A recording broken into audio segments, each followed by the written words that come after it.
Capítulo 11. Comienza la guerra espiritual. Habla Rebeca. Continué viendo a Elaine como paciente externa durante un mes después que la dieron de alta del hospital. Entonces Satanás nos apuntó con sus cañones. Elaine me llamó a casa una noche e inmediatamente me di cuenta que estaba profundamente turbada. Había recibido una carta de la hermandad aquel día. Y yo también. La carta que recibí detallaba al pie de la letra mis actividades de las 2 últimas semanas, hasta lo que compré en el mercado. Tenían mi dirección y mi teléfono. Me decían que si volvía a hablar con Elaine o a verme con ella que me agarrarían y me sacrificarían. A Elaine le decían que si volvía a verme o a hablarme, y si no regresaba y se arrepentía y volvía a servir a Satanás, la iban a agarrar y sacrificar en la próxima misa negra. Una línea en ambas cartas era muy similar a la carta que el jefe del ejército del rey de Minos, Asiria, envió al rey Ezequías. Decían: son idiotas si piensan que su Dios puede librarlos de nuestro príncipe de las tinieblas. Ver Isaías capítulos 36 y 37. ¿Qué vamos a hacer?, preguntó Elaine. No quería volver a tener contacto conmigo con la esperanza de evitar que la secta le hiciera daño, pero yo estaba segura de que esa no era la voluntad del Señor. Temblorosa, le dije que tenía que presentarle el asunto al Señor en oración y preguntarle qué quería que hiciéramos. Sabíamos que no podríamos huir. Uno no puede esconderse de Satanás. Sabía también, al igual que Elaine, cuán capaces de cumplir sus amenazas eran aquellas personas. Me acordé del joven pastor que había caído en sus manos y casi lo matan. Sabía también lo que me esperaba si caía en manos de la secta. No hacía mucho el Señor me había mostrado en visión cómo sacrificaban a una virgen. La muerte es un agradable alivio para la víctima. Le presenté el asunto al Señor en oración. Me respondió que quería que Elaine viniera a vivir a mi casa inmediatamente, ya que todavía no tenía fe suficiente para luchar sola. Su esposo la había abandonado y seguía con los satanistas. Su hija estaba viviendo con su hermanastra dada su prolongada enfermedad y hospitalización. Estaba sola. El Señor me dijo que Elaine se suicidaría antes que caer en las manos de la secta. Sabía demasiado bien lo que le esperaba. Traer a Elaine para casa era atraer el ataque directamente hacia mí. Estuve literalmente enferma 2 días mientras ponderaba lo que debía hacer. Básicamente no tengo madera de mártir. No podría soportar las torturas físicas que seguramente me esperaban si la hermandad me ponía las manos encima. Por ese entonces había llegado a querer a Elaine y no podría soportar tampoco que la torturaran a ella. Comprendía también que por 2 años, día a día, le había pedido al Señor que me permitiera resistir en el frente de batalla. Sabía que al estar en el frente, pudiera ser necesario que el Señor le permitiera a Satanás echarme el guante como había sucedido a través de los siglos desde Esteban, el primer mártir cristiano. Sabía que era inútil llamar a la policía, porque muchos de ellos pertenecían a la hermandad. Elaine y yo éramos impotentes ante un ejército tan numeroso y diestro como el de Satanás, pero al mismo tiempo sabía que no querer hacer la voluntad de mi Padre era lo mismo que negar a Jesús. Por último, a la segunda noche, me sinceré con Dios. Me arrojé rostro en suelo y sollozante y entre lágrimas le dije: Padre, tengo mucho miedo. No podría soportar las torturas físicas ni ver que torturaran a Elaine, pero tampoco puedo negar a Jesús ni negarte a ti. No puedo. Haré tu voluntad, pero ayúdame porque estoy aterrada. En ese momento el Señor empezó a ayudarme. No es que dejara de sentir miedo, sino que no sé cómo sentí, que tenía fuerzas para seguir y hacer lo que tenía que hacer. Llamé a Elaine a la siguiente, Maiwanana, y le dije que pasaba a recogerla al salir del trabajo, que debía venir a vivir conmigo. Asombrada, me dijo que yo estaba loca y que no quería hacerlo, pero le dije que eran órdenes de mi Padre y que no tenía alternativa si es que quería seguir viviendo y servir a Jesús. Así que aquel mismo día Elaine se mudó a casa y desde entonces hemos vivido y servido al Señor juntas. Faltaban 2 semanas para la noche de la misa negra de la hermandad. Estaban furiosos por la mudada de Elaine y nos lo hicieron saber de manera inequívoca con todo tipo de hostigamiento.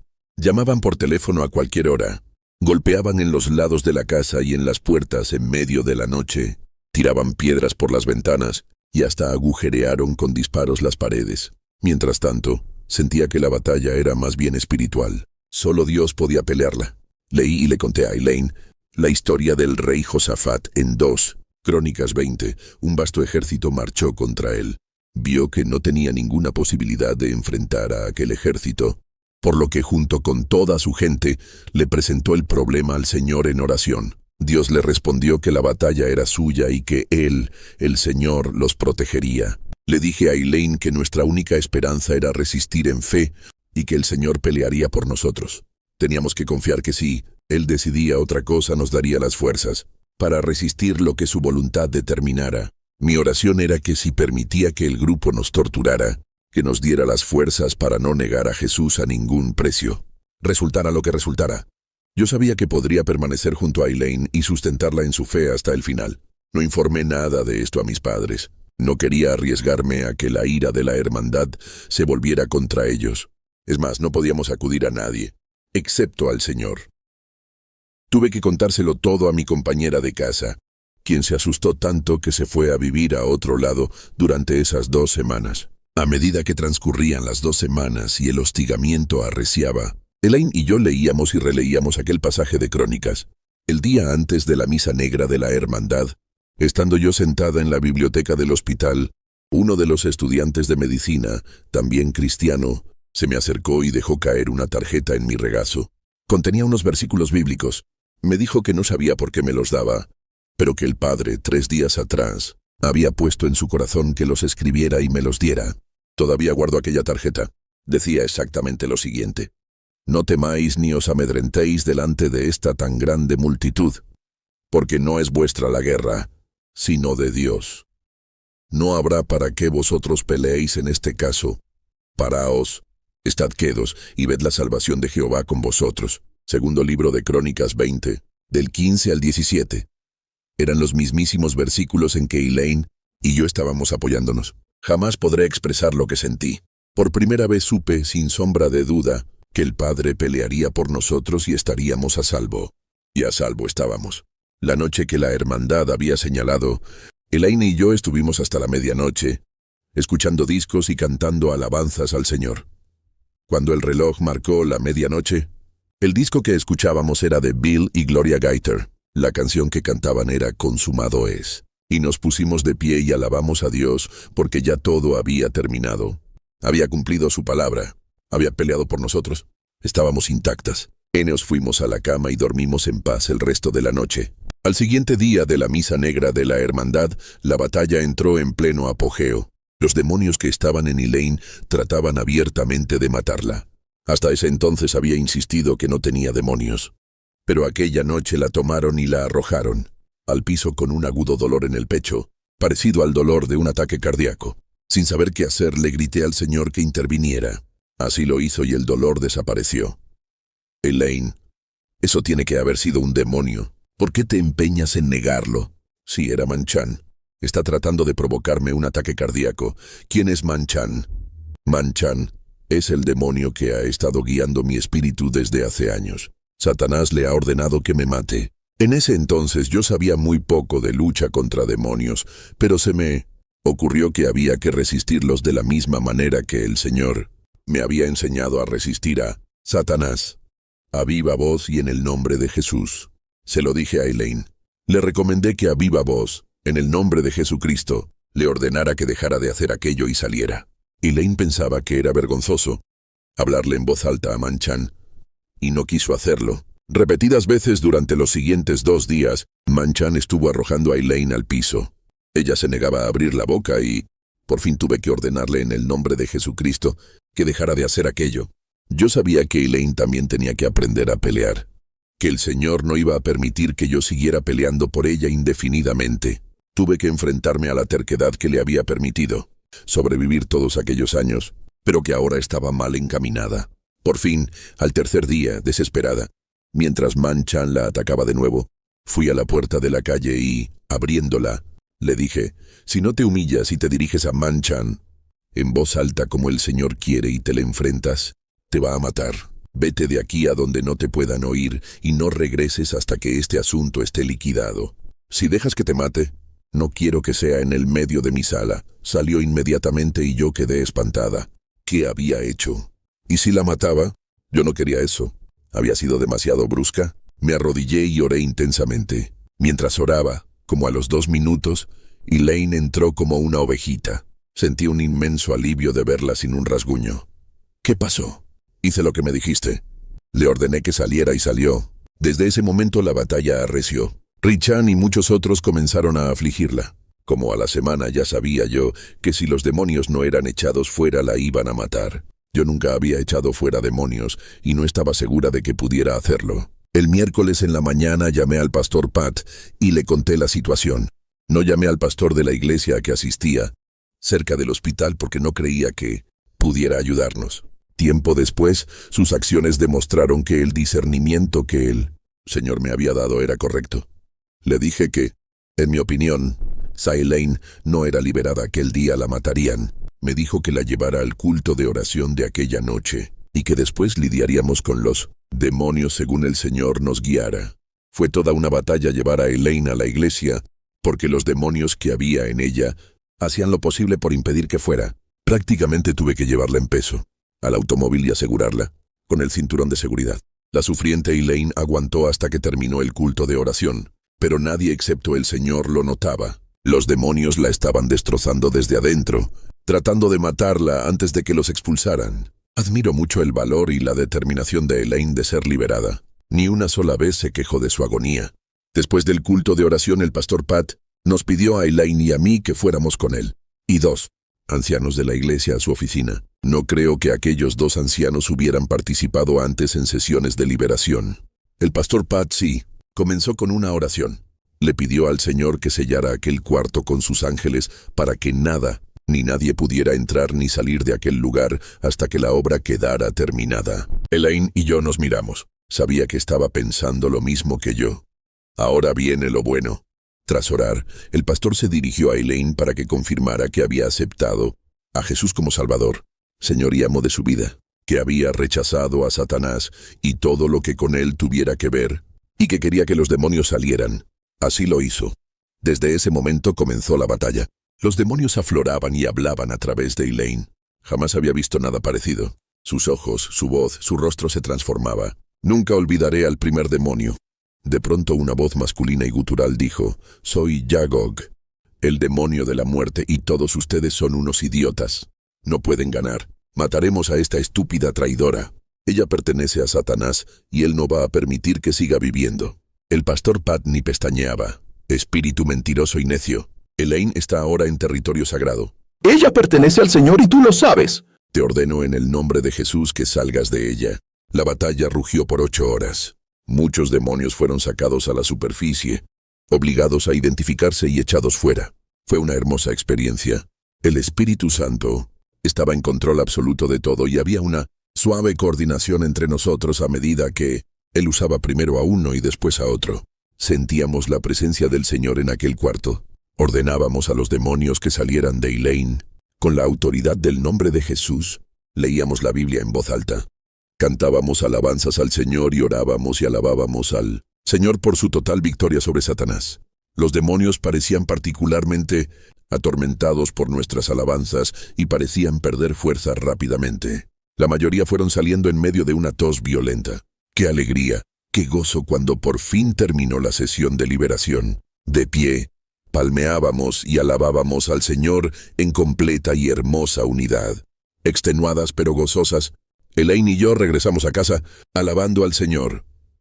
Las semanas siguientes a la primera liberación de Elaine fueron semanas intensas en decisiones que habrían de afectarnos el resto de nuestras vidas. El Señor me habló al principio de aquella semana. Me preguntó si estaba dispuesta a consagrarle mi vida de una forma distinta, para usarme como Él quisiera en luchas directas contra Satanás y ponerme al frente de la lucha para que muchas almas pudieran salvarse, especialmente entre los de la hermandad. El Señor me dijo que si decidía hacerlo tendría que esperar sufrimientos y persecución. También tendría que cambiar los planes en cuanto a mi carrera. Me mostró que podría sentirme sola y rechazada y que, a la larga, tendría que renunciar a la carrera de medicina, pero que Él siempre iba a estar conmigo. Me dijo también que perdería a toda mi familia, lo que ya ha sucedido. Era una gran encrucijada. Siempre me había gustado la oncología y apenas el mes anterior había sido aceptada en un programa de estudios oncológicos en una de las más antiguas y prestigiosas instituciones de los Estados Unidos. La oncología es la rama de la medicina que se especializa en el tratamiento del cáncer. Ser aceptada precisamente en aquel programa era considerado un gran honor. Yo soñaba con especializarme en esa rama. El Señor me dijo que Él no presenta opciones de segunda a sus hijos y que si no decidía consagrar mi vida a luchar contra Satanás, me iba a bendecir mucho de todas maneras. Era una decisión difícil. El Señor quería que me quedara en medicina interna y estableciera un consultorio privado para poder atender a una más amplia gama de pacientes. Esto era necesario para que Él pudiera traer personas a las que debía ayudar, especialmente miembros de las sectas. Al pensar en ello, comprendí que amaba al Señor demasiado para concederle menos que su primer deseo. Cuando expresé esto a un pequeño grupo de colegas cristianos en el hospital, y el hecho de que habría de renunciar al puesto en la asociación oncológica, me dijeron que solo pensar en ello era una locura. También muchos de mis amigos me empezaron a presionar para que le pidiera a Elaine que se fuera de casa. Quienes no sabían que Elaine se había mudado a casa también comenzaron a ponerse en contra mía, sin razón explicable alguna. Satanás actuó de tal manera que al final de aquella semana no me quedaban amigos. Mi familia y mi compañera de habitación también me presionaban para que echara a Elaine. Pensaban que yo no estaba entendiendo bien al Señor. Aún el pastor de la iglesia a la que yo asistía cerca del hospital me llamó para que echara a Elaine. Me dijo, entre otras cosas, que yo me metía demasiado con la gente, especialmente con Elaine, y llegó hasta a decirme que no sería bien recibida en la iglesia a menos que me deshiciera de Elaine. Me sentía sacudida y comencé a preguntarme si de veras había entendido bien al Señor, pero durante aquel tiempo, el Espíritu Santo trajo poderosamente a mi mente las palabras de Primera de Pedro, un versículo 22. Amaos unos a otros entrañablemente de corazón puro. Para mí aquello no se refería a una simple relación superficial. También el Espíritu Santo me impactó con Gálatas capítulo 6, versículo 2. Sobrellevad los unos las cargas de los otros, y cumplid así la ley de Cristo. De nuevo sentí paz en mi corazón y en mi espíritu, en cuanto a que había entendido bien al Señor. No obstante, ese fin de semana me sentía desalentada y deprimida. Volví a ver al pastor Pat el domingo, y le conté lo que estaba pasando, y lo deprimida que me sentía. No olvidaré nunca la experiencia. El pastor Pat me miró a los ojos y me dijo, Rebeca, entrar en batalla espiritual con la total consagración que me describes acarrea rechazo y dolor. Si no puedes soportarlo, mejor es que no sigas. Me sentí elevada. Era todo lo que tenía que oír. Al siguiente día me decidí. Le dije al Señor que le entregaba mi vida para que la usara en aquella nueva dimensión, que me consagraba totalmente a Él para que me usara como quisiera en lucha directa contra Satanás para que las almas se salvaran y Jesucristo fuera glorificado. Entonces me senté y le escribí al director del programa de oncología y le dije que después de mucha oración sabía que no era la voluntad del Señor que yo tomara ese rumbo en mi carrera y que no iba a ir. ¡Qué furia despertó mi decisión en el hospital! Los directores de mi programa estaban furiosos y no entendían cómo era posible aquella decisión. Traté de explicarles que no era la voluntad de Dios que yo me hiciera oncóloga. Me dijeron que estaba loca porque ¿quién ha visto que Dios le habla así a la gente? La mayoría de los cristianos no se percatan no solo del mundo espiritual, sino del hecho de que cada acción nuestra en nuestro mundo físico afecta el mundo espiritual. Carlos Giffini describe bellamente esta relación de causa y efecto entre el mundo físico y el mundo espiritual. Todo cristiano impresiona con su conducta y es ejemplo para un bando o el otro. Su apariencia, su ropa, su comportamiento causan constantemente impresión en un lado u otro. No puede evitar testificar a favor o en contra de la religión. O está recogiendo con Cristo o está desparramando. Con cada paso que damos tocamos cuerdas que vibrarán por toda la eternidad.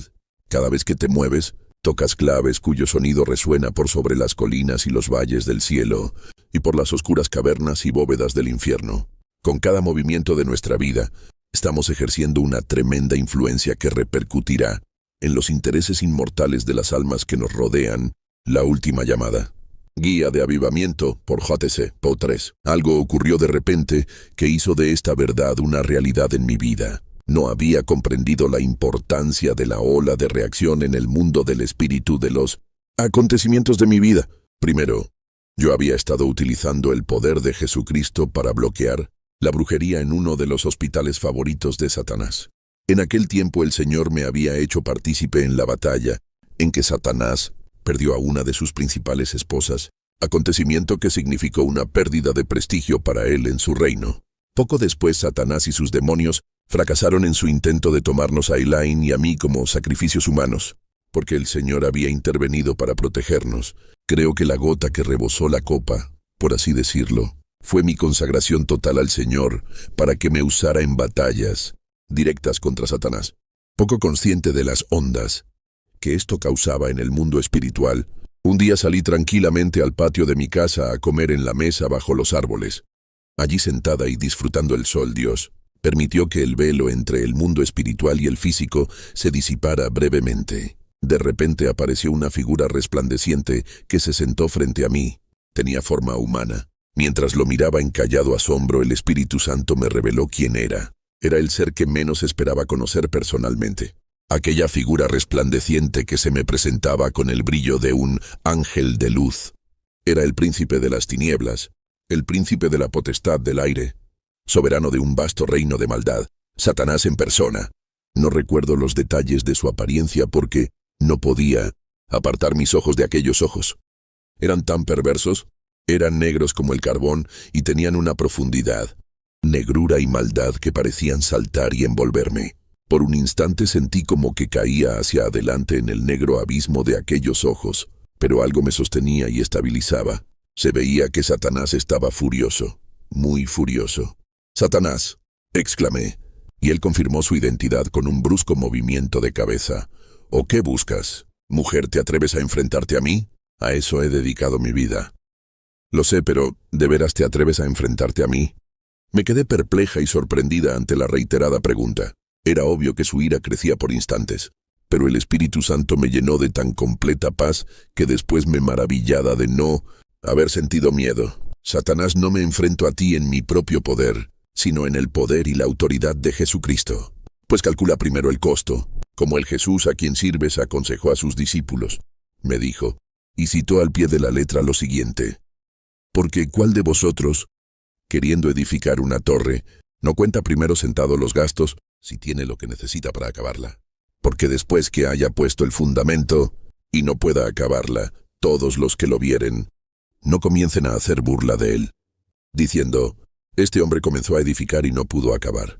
¿O cuál rey, habiendo de hacer guerra contra otro rey, sentándose primero, no consulta si puede salir al encuentro con 10.000 al que viene contra él con 20.000? De otra manera, cuando aún el otro está lejos, le ruega por la paz enviándole embajada. Así pues, cualquiera de vosotros que no renuncia a todas las cosas que posee, no puede ser mi discípulo». Lucas 14, versículos 28 al 33. «Mejor es que calcules el costo, mujer, porque te digo que haré de tu vida una agonía. Te enviaré la angustia que jamás pensaste que te pudiera sobrevenir». Sé que aquella poderosa criatura hablaba bien en serio y que desde que lo había consagrado todo al Señor, mis posesiones, mi carrera, mi familia, mi vida misma. No dudo que Satanás se los haya pedido a mi padre como lo hizo con Job hace muchos años. Era algo digno de consideración. Por fin le respondí: «He calculado el costo hasta lo que yo sé y sé que cualquier cosa que me sobrevenga en el futuro está bajo el total control de mi Dios, y me limitaré a confiar que su gracia ha de bastarme. Así que sí, Satanás, me atrevo a tomar la autoridad y el poder que Jesucristo me da, y me atrevo a enfrentarme a ti en el nombre de Jesucristo mi Señor». Mis ojos se clavaron en los de Satanás por un largo momento de silencio. De nuevo sentí la extraña sensación de que si algo no me hubiera estado sosteniendo, me hubiera hundido en la horrible perversidad que había en ellos. Entonces Satanás asintió con gesto brusco. «Muy bien», dijo, y desapareció. Me quedé ponderando aquella experiencia. El sol seguía brillando ardientemente, la brisa seguía batiendo las hojas de los árboles y las aves seguían cantando. Me percaté de que de alguna manera había dado un paso irretractable. Hasta este momento en que escribo, el costo ha sido grande. He perdido a toda mi familia, mi carrera y todo lo que tenía en términos de posesión terrenal. He sufrido mucho en mi cuerpo físico, pero a través de todo el Señor ha estado conmigo, y lo que Satanás manda para derrotarme, el Señor lo transforma en victoria. El camino ha sido largo y accidentado desde aquel primer encuentro con Satanás.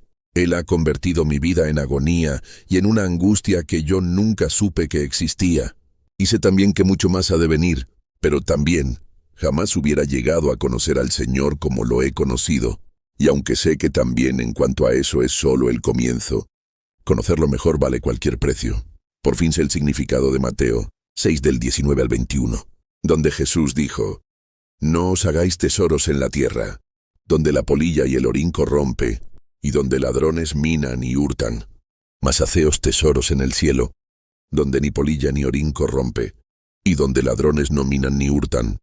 Porque donde estuviere vuestro tesoro, allí estará vuestro corazón. El tesoro más valioso que uno puede poseer es el conocimiento personal de Jesús, del Padre y del Espíritu Santo.